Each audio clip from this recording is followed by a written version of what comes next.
Hey viewers, my name's Cara. Today I want to do a little video answering a question that someone asked me recently that really got me thinking about how much my personal path and practice and the way I engage with community has changed over the last several years. The question was, how often or how frequently do witches get together?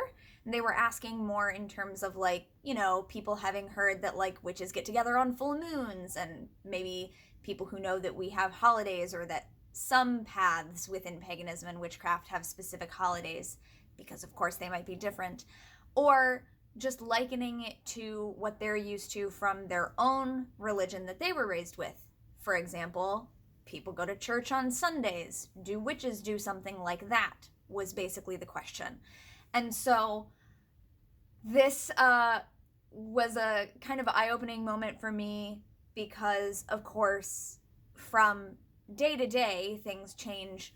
We might not notice how much they are changing just from one day to the next, as we do when we take some time to look back and reflect. And I thought, what a happy coincidence that somebody asked me this as we are coming into autumn here in the Northern Hemisphere. It's a time of reflection, of harvest, and looking back at the seeds that we've planted throughout the year and what's coming up now based on that.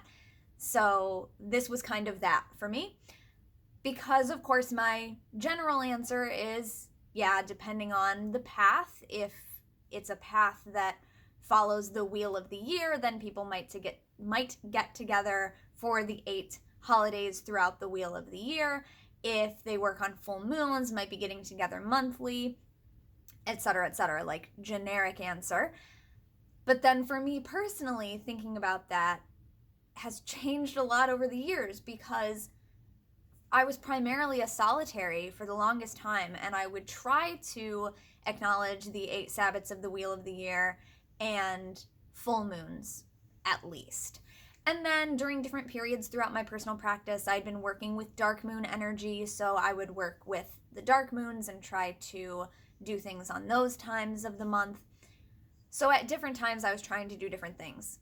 But it's always been easier when it's just me, myself, and I to push things off if something else comes up, if I don't really feel up to it, if I'm struggling with my mental health, struggling with my energy level. I'll say, that's okay, you don't have to do a big thing today, let's do it tomorrow. And then maybe tomorrow I don't feel up to it either. Oh, we'll do it the next day. And then too much time has passed, and then I think, oh, well, now it's not worth it, I'll just start looking forward to the next one.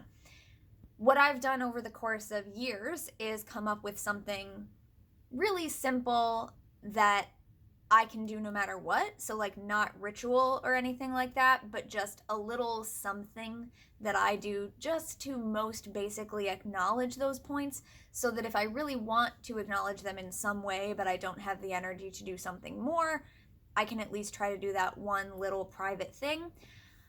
But my involvement in community has drastically changed the way that I engage with all of these things, and how frequently I get together with other witches, which is really what the question was about, because as a solitary, I wasn't doing that.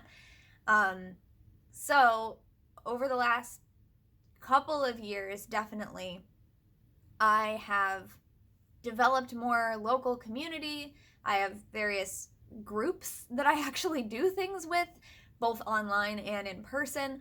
So over the last few years, my frequency of doing things with other witches in community in my tradition greatly increased. I would do things multiple times a year with my wider community.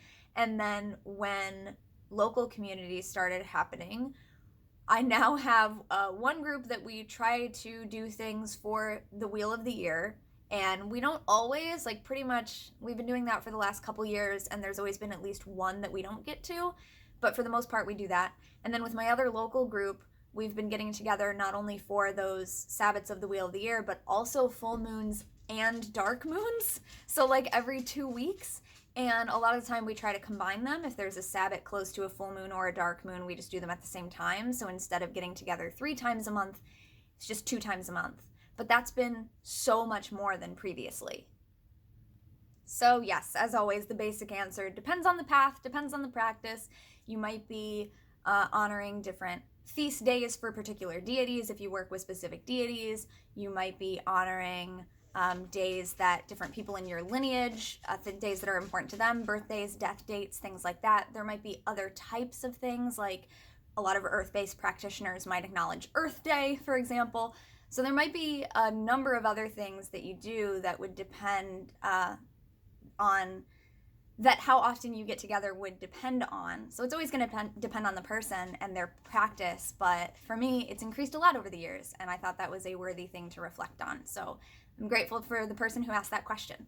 Thanks so much for watching and or listening to this video. I'll see you next time. Until then, don't forget to be awesome, blessed be, and goodbye.